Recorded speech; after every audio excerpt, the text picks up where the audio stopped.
Hello,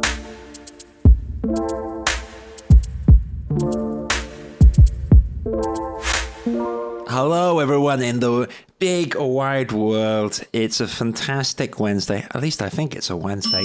And I'm joined here by past colleague and mutual friend right now, Stephen Glands. So Stephen Glands is a director at Macdonald Company, and we used to work together for three and a half years. So we've been through it all. We've seen everything. And from that, me and Steve, we're the two Stevens. We were the two amigos, two compadres, still amigos. And for anyone that hasn't met you, Stephen, you are the director of the architecture team currently at Macdonald Company. Stephen Glands, how are you today? I'm good, Steve. I'm good, thank you. That's a very nice introduction. How are you? You all right? Yeah, I'm good. How's the job going? Very good, very different. So I'm on the other end of it now, Steve. So all the CVs including, and we've had it this week in terms of interviews and booking. I'm on the receiving end. I'm on the different end. So I'm trying to organize the inbox and getting it all from the other side. And I'm learning fast, I'm learning fast. And what's interesting, I'm now in the office where all the drawings are and everyone's back on the, in at Accra, Larry, everyone's on ArchiCAD. So it's not Revit, it's ArchiCAD.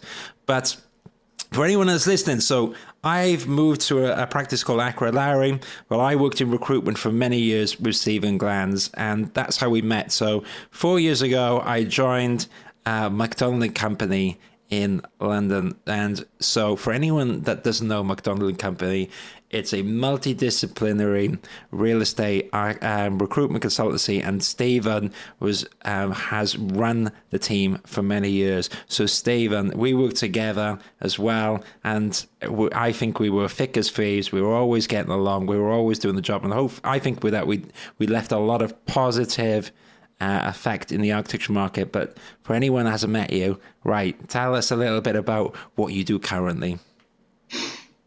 Cool, thanks, Steve. I guess it's going back to you saying I'm running it. I'm basically a bloke who's been doing this for quite a long time. So it's running it might be an overstatement. I think I probably have run it at times, but you were my boss, and you're a very good boss. And I thoroughly enjoyed working with you. And it was, I think we complemented each other really well in terms of our strengths and just personality. So it was always good fun. Yeah, well, it was. And the point of this, though, is because you've seen the architecture recruitment for 20 years. And I think that, and for anyone that hasn't met you yet, after this, hopefully they can add you, get to know you.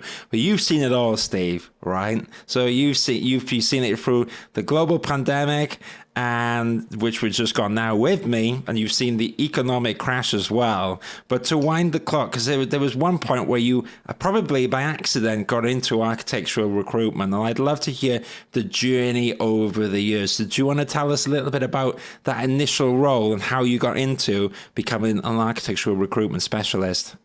Yeah, that was an accident. So I went to university in Salford, and I studied geography of all things, Steve. And the reason I studied geography was quite simple. I wanted to go to university.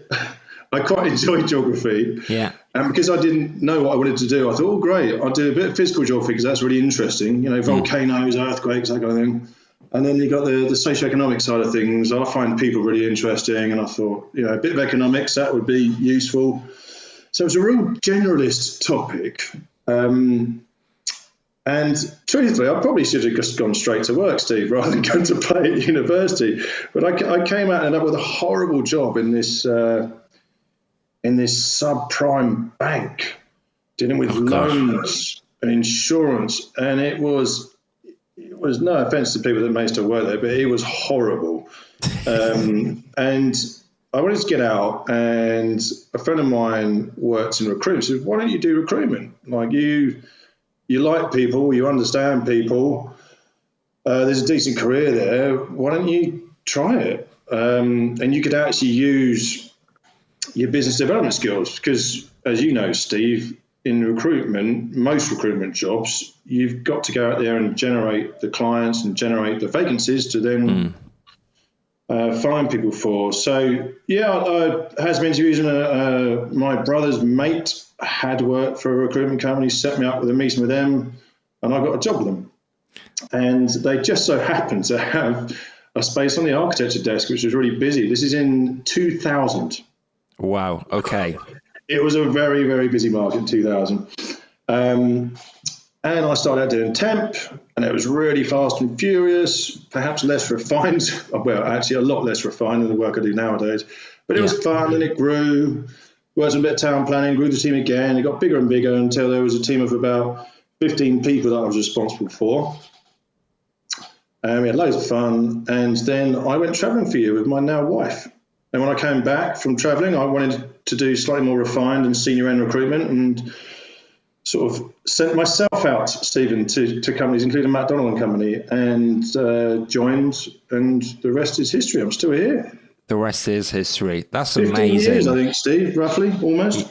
It's amazing, Steve. It's amazing. And what I love about this, and this is why I was keen to do this episode, because obviously I admire what you've done. And what's interesting is, especially at what you talk about, now you're at the senior end, there's a lot of work that goes into these roles, and you really have to understand the architecture. You really have to understand the trends. And what's interesting, though, talking about what you said there, is that when you started, it was quite the opposite. So you mentioned in 2000, you were architectural contractors. And so for anyone that's listening, they're not familiar with that term, you're on about like freelance, temporary people who come into a practice. And so it was different back then. So what was it like, Steve? Was it like someone could rock up without an interview and just plunge straight into a job? Is it very different to now? Do you know, I don't really do much freelance now. We do a little bit of it. But how can I describe it? Put it this way, the technology was different.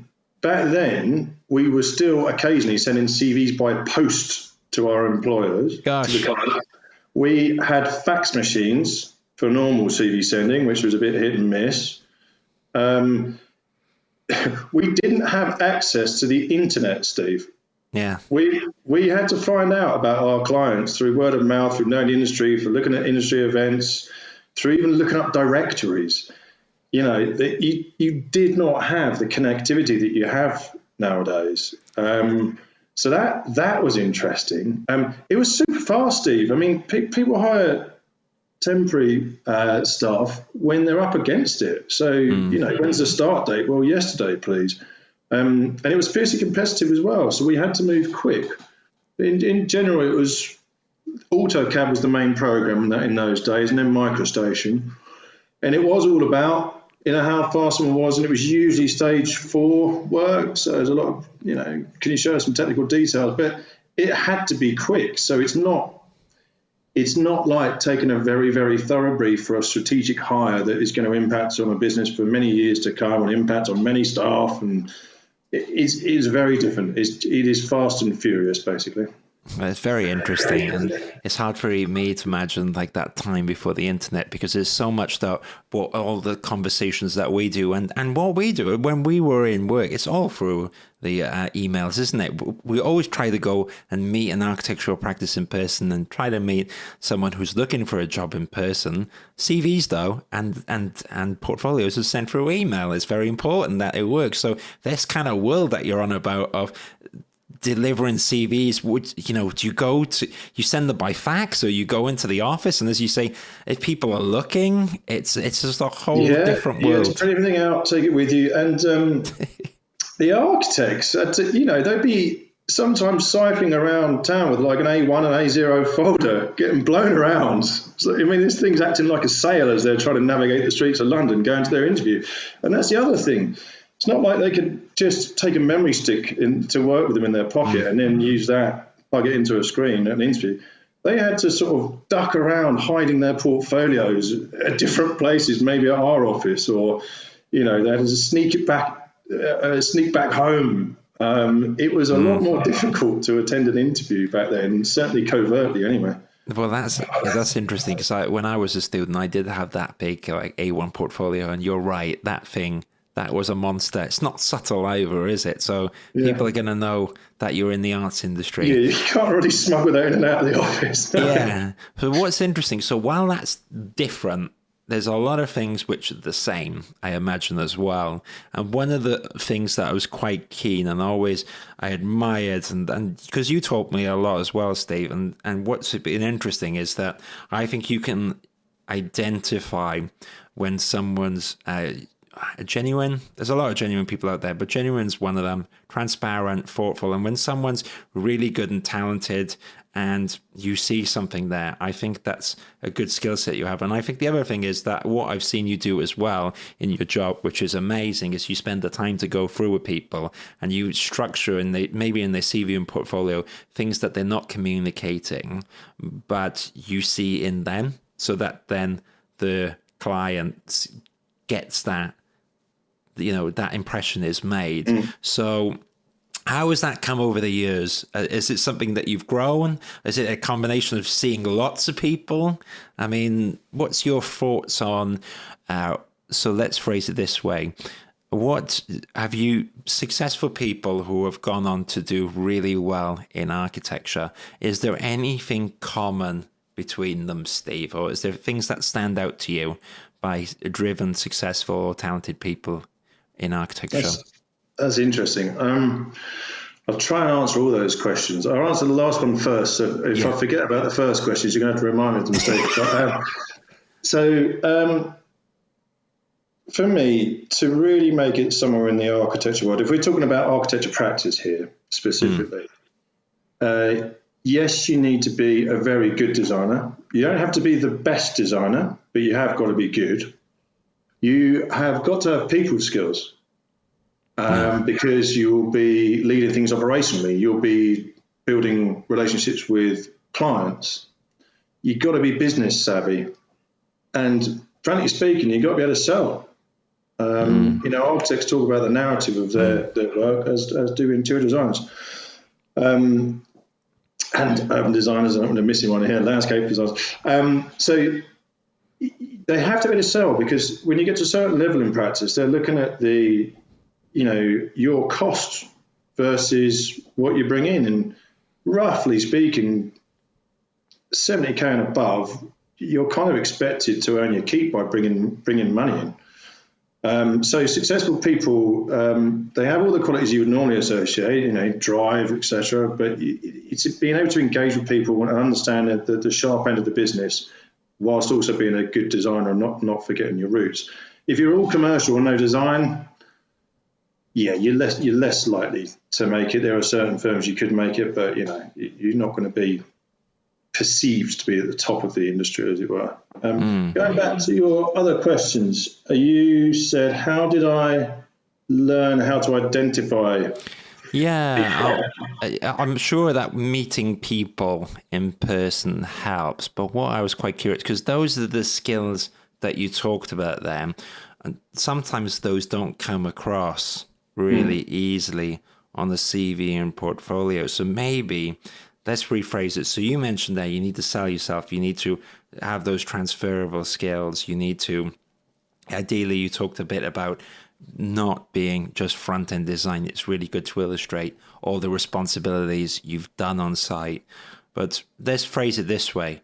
What are the mistakes you've seen, Steve, that people do? I know one of them is spelling. Apart from spelling, what are the things that people could do? And you're right, by the way. That's an in joke between us, because Stephen is a much, how do I say? I'm a little bit more liberal with the spelling, which I probably shouldn't be. But you're to the point. And it's an important document, so I understand what you're saying. So apart from spelling, Steve, what could people avoid doing? What could people avoid doing? The dates of employment have just got to be right and accurate, because otherwise it looks like you're hiding something. Spelling and punctuation. Do you know, it's such, and grammar, it's such an international discipline. You do have to give some leniency, because a lot of people writing CVs for this market, the UK market, English isn't their first language. So you can't, you can't be unnecessarily strict about it, but you can offer people a helping hand, because they're going to want to know. If I was trying to write another language and somebody who spoke that language as their first language said to me, "Hey, Steve, you've kind of got that wrong. It needs to be written like this," I'd be so appreciative, because I can use that for the future.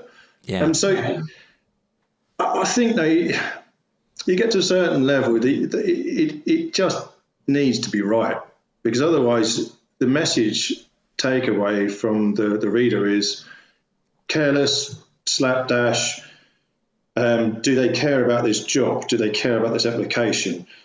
Are they going to send correct instructions out to consultant groups, or is it going to be inaccurate? Are they going to miss details that are going to cost us hundreds of thousands of pounds if the project goes wrong?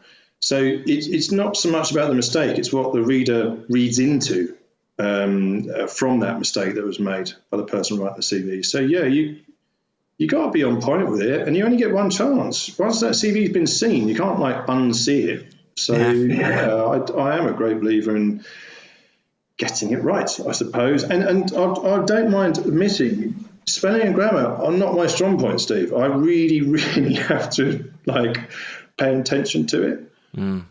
But being brutally honest, I'm not the one applying for the job. It will not make as much difference to my life as it will to the person applying for the job, and indeed the client who's hiring the person. So yeah, you should pay attention to it.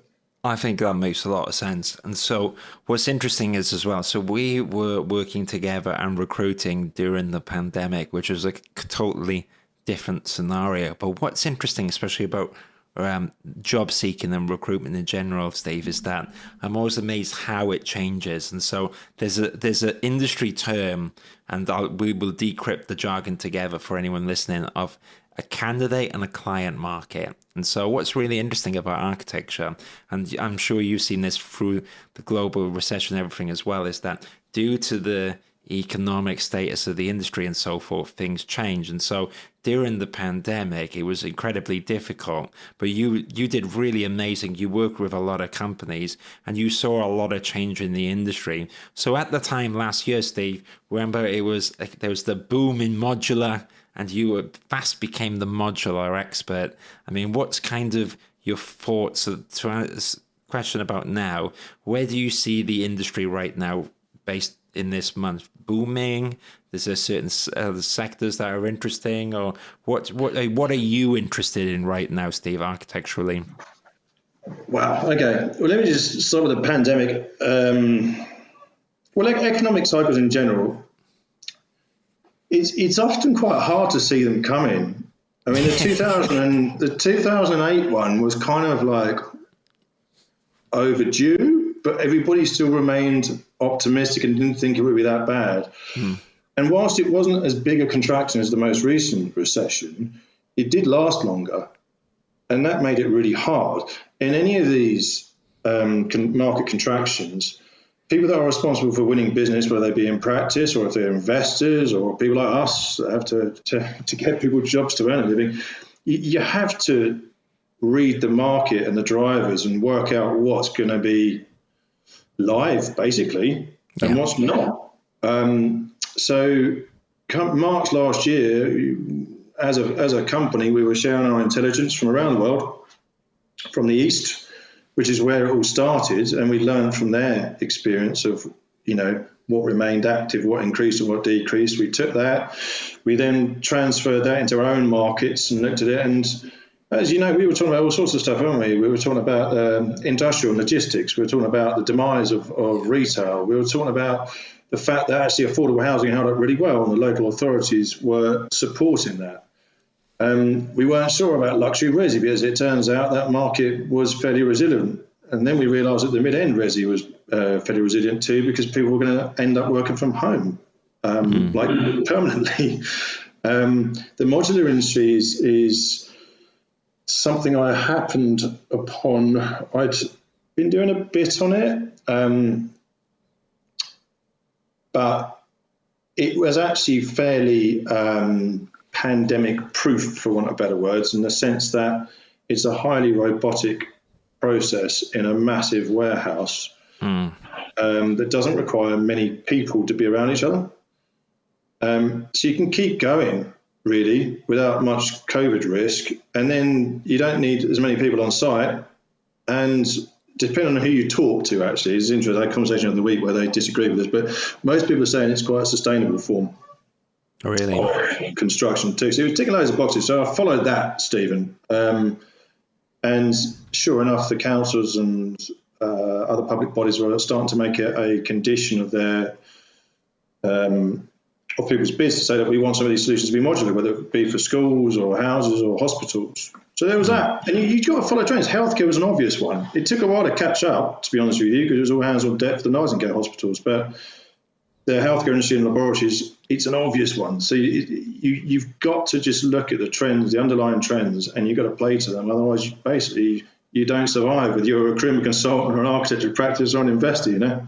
Yeah, it's really interesting. And so what I enjoy about us working together, while I worked in an architectural practice, I know you studied geography, but I think the real quality of what you offer and what I learned from it is it's about knowing your craft. And so the conversation we were even having there, you knew more about modular than I did, Steve. You know, I'm catching up and we'll have a conversation. And that's really important. I did hear you call me the modular expert. I can't claim to be that.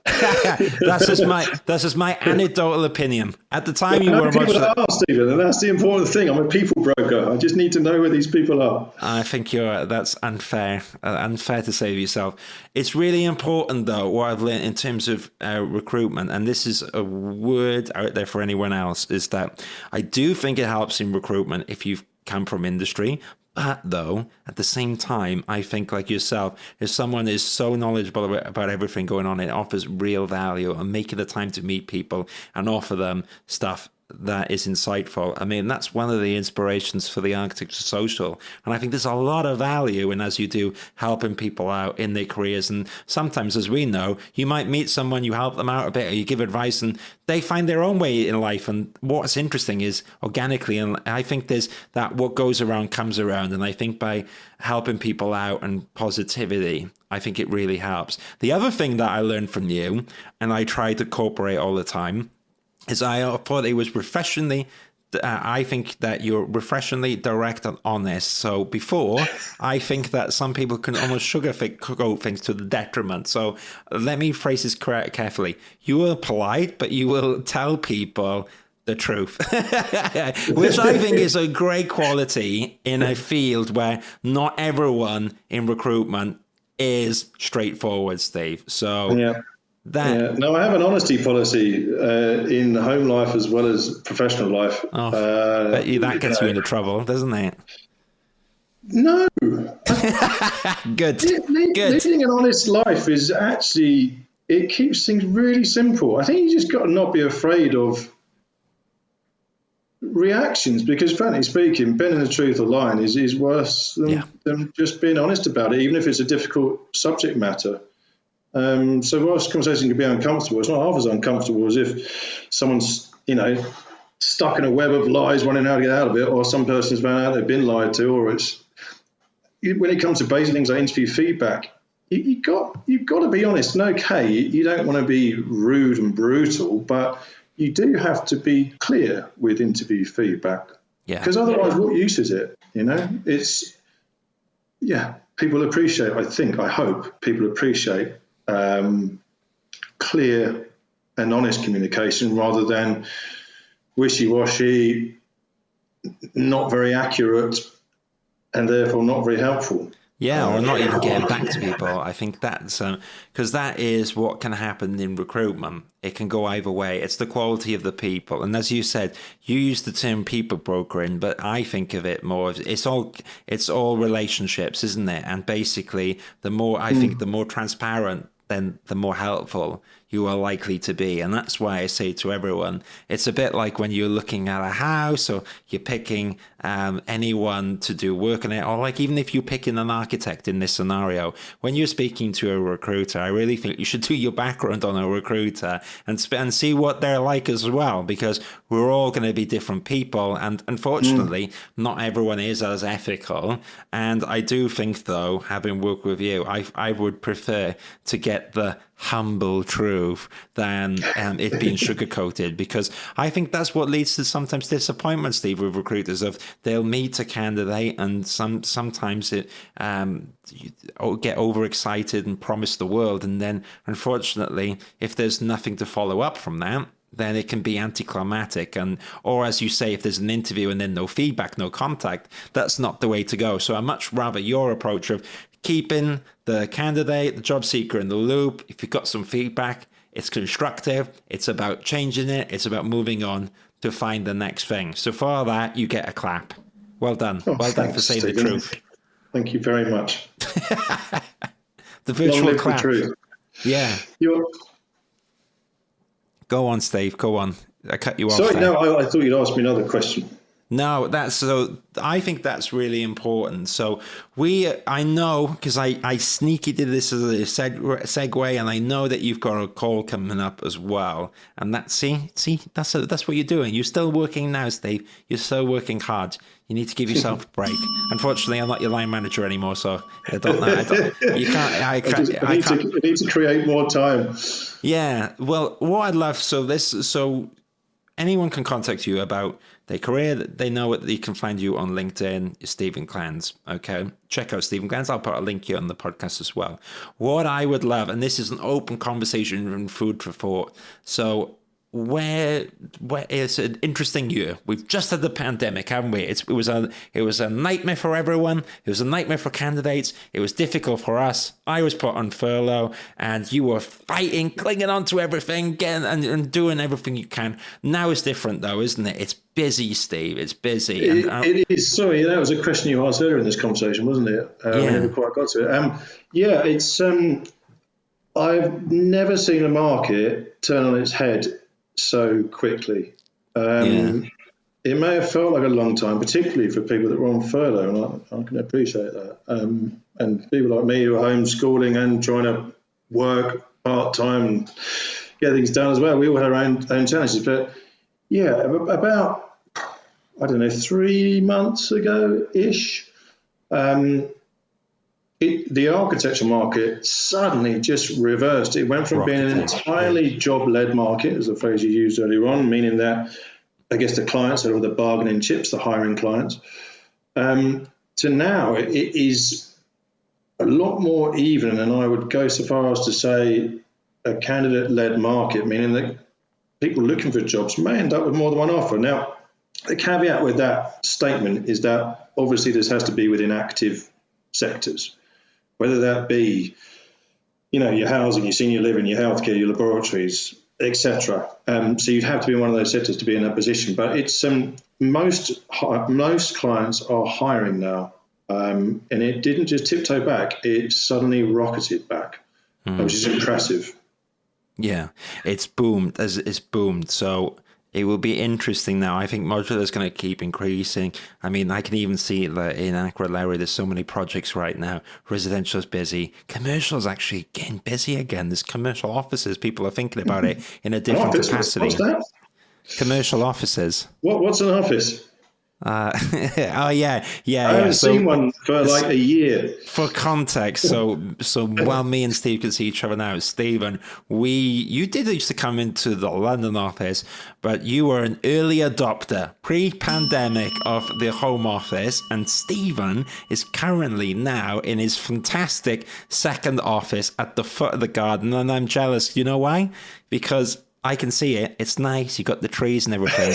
And actually, it's probably worth mentioning that you have an architect doing your house currently who you met as, when you were consulting them on jobs and set up his own practice. And so it's all gone full circle. It's good that you have architects in your house, though, Steve. And I liked his work and I liked his personality, yeah. He's been great. Yeah, came up today, as a matter of fact. Amazing. I love that. On my lunch break, of course, that was. So we are in bricks and dust everywhere and ceilings being torn down, so it's quite exciting.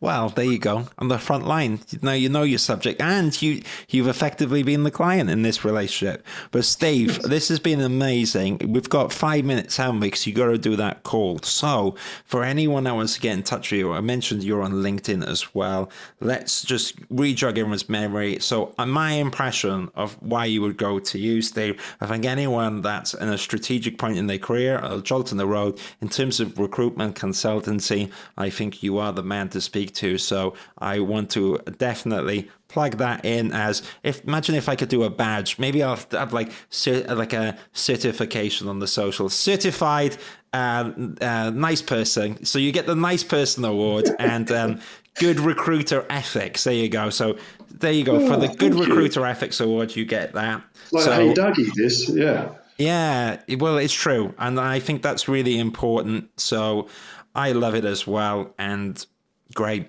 So now we will continue working together in some shape and form as always.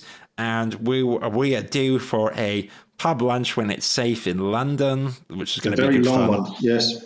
Oh yeah, and Steve got me some fantastic crystal glasses, which I will be using on Friday. I mean, that's the political answer. I got Friday. you a mature present, Stephen, that will last for life. So you had to remember me forever. They're very heavy crystal glasses. I enjoyed them. They're good quality. Yeah, they're hand cut crystal for your. Well, it was meant to be for your gin, but you can use them for whiskey if you want. We'll do it for gin.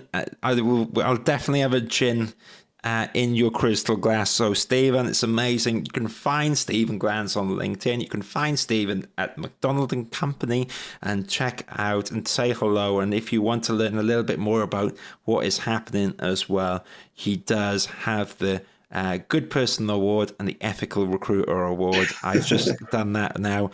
And so if I would give you the trophy, if you're here, Steve, find him Steve. online. Thank you, Steve. Any final thoughts before you go to round off the show? No, I will be looking forward to taking you out with some client entertainment when the opportunity arises, Stephen, all in the name of business, of course. But no, thank you very much. And thanks for being so kind. Yeah, sounds good. I love it. And I will look forward to that. It feels like a distant thought. It feels like it'll never happen, but hopefully the lockdown, now it's gone. It's fun time, but responsible fun time, you know? 2 meters. Old fellas like me are 5 weeks past the first injection, so I should all be I should be bulletproof by the time it gets to proper summer. So yeah, we'll be all right then. Amazing! I can use you as a shield while we're in the pub. Fantastic. Thank you, Stephen. Absolute pleasure. And people can find you on LinkedIn. Thank you, Stephen Glands. Have a fantastic evening. Take care.